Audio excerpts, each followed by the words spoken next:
Ndugu zangu, mlango wa ibada katika kumi hili la misho Allah subhanahu wa ta'ala ametufungulia, na kuna ibada mbalimbali ambazo kwamba Muislamu aweza kujikaribisha nayo kwa Allah subhanahu wa ta'ala, kama vile sadaqa, kama vile kuwatazama wazazi wake, kuwajulia hali jamaa zake wa karibu na familia, kuwatazama watoto wake na kufanya dhikrullahi tabaraka wa taala kwa wingi na kadhalika na kadhalika.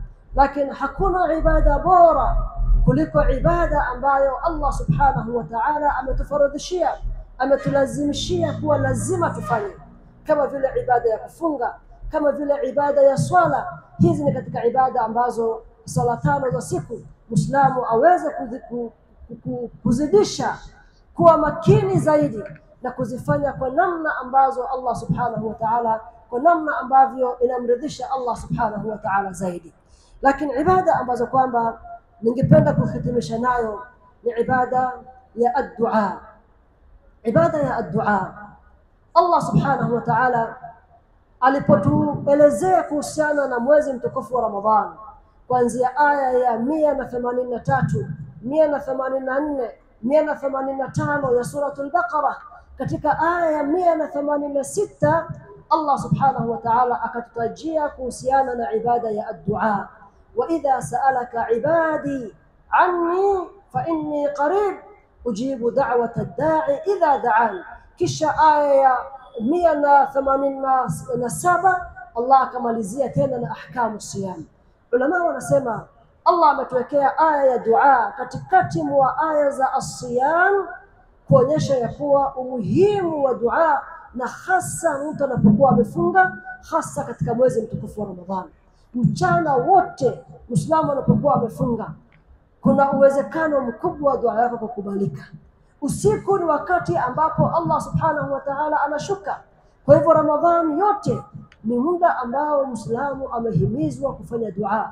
فأكثر الدعاء لنفسك ولمن تحب من أقربائك وأصدقائك. Jibidisha kukithirisha dua. Sote ndugu zangu tuna mahitaji maishani, sote tuna mambo ambayo tunayahofia maishani. Huu ndo wakati wa kuyafanikisha hayo biidhnillahi tabaraka wa taala. Kwa hivyo tujibidishe katika dua, na katika Qur'an Allah subhanahu wa ta'ala ametufunza kuombea wazazi wetu dua. Wakumbuke wazazi wako, hasa kwa wale ambao wazazi wetu tayari wako mbele ya Allah subhanahu wa ta'ala, hawana nafasi ya kujiombea tena, na labda wao wakiwa hai wakituombea sana, na leo tumefika tulikofika kwa sababu ya baraka ya dua zao. Basi wakumbuke sana katika dua. Imam Ibn Uthaymeen rahimahullah anasema dua unayofanyia mzazi wako ndani ya swala, ndani ya swala zako, ndani ya swala ya tarawih ni bora kuliko wewe kumchinjia sadaqa ngamia kadhaa wa kadhaa wa kadhaa. Kule wewe kuinua mkono na kusema rabbi ighfirli wa liwalidayya warhamhuma kama rabbayani saghira, kuombea wazazi wako maghfira na rahma, ni jambo ambalo kwamba lachukuliwa kwa uzito sana mbele ya Allah subhanahu wa ta'ala. Ndio maana yaumul qiyama mzazi atajipata katika daraja za juu katika janna. Atashangaa, atasema amali yangu niliyoonyeshwa is not equivalent to these levels in Jannah. Ataambiwa bistighfari waladika laka, ni kwa sababu ya mtoto wako kukufanyia istighfar na dua. Allah subhanahu wa ta'ala anasema katika Qur'an, wa qadha rabbuka alla ta'budu illa iyyah wa bil walidayni ihsana. Anasema moja katika ulama katika hii aya, Allah amelazimisha kuabudiwa na wazazi kufanyiwa ihsan. Anasema Muislamu ambaye atajibidisha kusimamisha swala tano kwa siku kisawasawa, atakuwa ametimiza haki za Allah. Na yule ambaye atakumbuka kuwafanyia wazazi wake dua katika haya swala tano, basi atakuwa amewafanyia wazazi wake ihsan.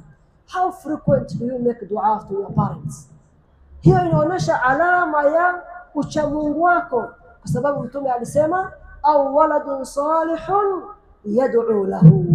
Na kwa wale ambao wazazi wetu si waislamu na wangali wako hai, basi hii ndio fursa ya sisi kuweza kufanya bidii na kuombea Allah subhanahu wa ta'ala aweze kuongoza katika njia. Katika dua ambazo Allah ametufunza ni kuwaombea watoto wetu dua.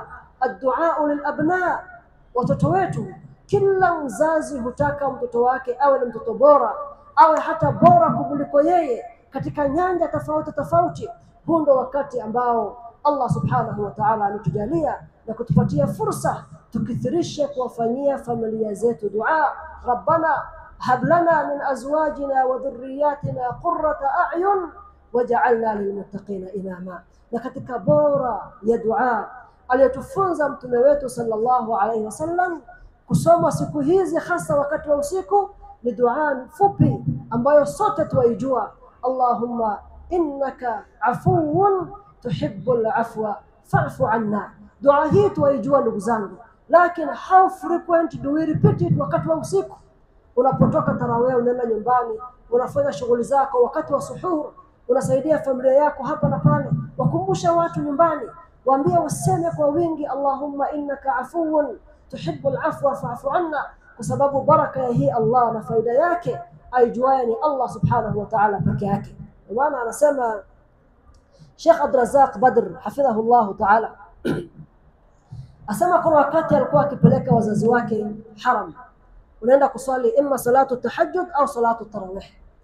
Ghafla asema anakutana na vijana wa Kiislamu wako kwenye gari na wanasikiza music kwa sauti ya juu, wanaongea, wanacheka, na kuna loud music ambayo inapiga.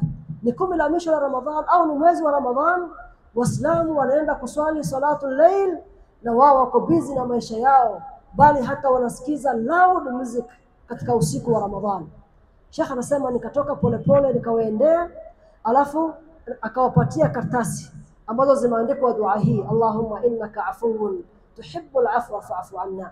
Akawaambia, ndugu zangu, ikiwa hamwezi fanya chochote lingine, at least mkariri dua hii kwa wingi katika usiku zilizobakia za mwezi mtukufu wa Ramadhani. Na akaenda zake. Asema baada ya mwaka mmoja akaja akakutana na kijana wa Kiislamu ambaye ana madhhari ya sunna, akona nuru ya imani katika uso wake. Akamwambia, Sheikh, wanikumbuka? Akamwambia, wallahi sikukumbuki.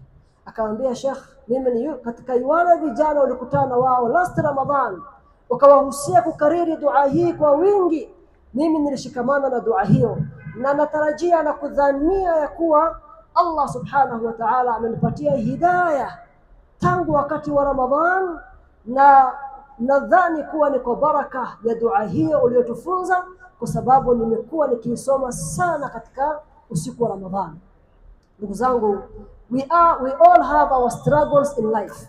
Kuna maasi ambayo tuna struggle nazo, kuna addictions ambazo tuna struggle nazo, kuna needs ambazo tunahitajia kutoka kwa Allah. There are things that we are afraid of. Kariri hii dua na nia yako ni Allah akuondolea matatizo hayo, Allah akuepushe na madhambi hayo, Allah akuondolee that particular addiction, Allah akufanikishie jambo ambalo kwamba walihitaji. Likariri dua hii kwa wingi na Allah subhanahu wa ta'ala atafungua milango ya khairi yake. Katika dua bora ambayo Muislamu anaweza akakariri zaidi, hasa siku kama leo yaumul jumu'ah, ni as-salatu ala nabii sallallahu alayhi wasallam. Allahumma salli wa sallim wa barik ala nabiyyina Muhammad, au hata Allahumma salli wa sallim ala Muhammad itizinaf, au tunaposoma ndani ya swala Allahumma salli ala Muhammad mpaka mwisho. Sahaba anamuuliza Mtume, nikusalia mara ngapi? Mtume anawaambia as much as possible. Yule sahaba anasema, I will do my best. And the answer of the Prophet is, idhan tukfa hammuk wa yughfaru dhanbuk. Ikiwa utafanya hivyo, utashikamana na as-salatu ala nabii, sahali kabisa. Unaweza kuwa katika duka lako, kazi yako, watembea, Allahumma salli wa sallim ala nabiyina Muhammad. Na hasa ukiwa na tatizo au jambo unataka kutoka kwa Allah, nia yako iwe na kithirisha kusoma hivi nipate thawabu, na pia Allah alifanyia jambo fulani, biidhnillah Allah subhanahu wa ta'ala atakutimizia. Mwisho ndugu zangu, kuna zakatul fitr, lakini tutazungumziwa zaidi juma lijalo biidhnillah tabaraka wa ta'ala. Zakatul fitr ni 2.5 kilo na kuendelea mpaka 3 kilo, na tuwajua ahkam zake. Wakati bora wa kutoa ni siku mbili au moja kabla ya salatul Eid au asubuhi ya salatul Eid. Kwa hivyo from next Friday ambapo itakuwa ni tarehe 28 Ramadhan, Muislamu anaweza akajipanga na kutoa zakatul fitri yake, lakini hayo yatazungumziwa katika vikao vijavyo na duat au mashaikh tofauti biidhnillah taala. Mwisho kabisa nikimalizia, zawadi kubwa tunayotarajia kutoka kwa Allah subhanahu wa ta'ala ni zawadi ya kusamehewa madhambi, kwa sababu anayesamehewa dhambi zake bila shaka mwisho wake itakuwa ni janna ya Allah subhanahu wa ta'ala, na hakuna anayeweza kuingia janna unless aweze kusamehewa na Allah subhanahu wa ta'ala, kwa sababu kulluna khata'un, sote tuna madhambi, sote ni wakosa, na lau yangelikuwa madhambi yana harufu labda singelipata nafasi ya kusimama mbele yenu leo, tungelikimbiana. Lakini Allah kwa fadhila yake na rahma yake ametustiri, amekava maovu yetu na madhambi yetu. Ni wakati wa sisi kumwelekea Allah na kufanya asinsia tauba nasuha ili tuweze kuokolewa na adhabu ya jahannam. Sheikh tuliyemtaja leo kwa wingi ambaye ni Muhammad bin Ka'b al-Quradhi, tunamalizia na kauli yake. Anasema idha aradta an-najata min adhabillah, ikiwa wataka kuokolewa na adhabu ya Allah subhanahu wa ta'ala, basi anasema falyakun al-kabiru min al-muslimina indaka aba, Muislamu ambaye anakushinda umri awe ni kama baba yako, Muislamu mtu mzima awe ni kama baba yako. Wa awsatuhum indaka akha, na Muislamu wenye umri wa makamo kama yako awe ni ndugu kwako wewe. Wa asgharuhum indaka walada, na yule ambaye ni mdogo wako zaidi awe ni kumchukulia kuwa ni mtoto wako. Kisha fawaqir abaka, basi muheshimu baba yako. Wa akrim akhaka, na umkrimu ndugu yako.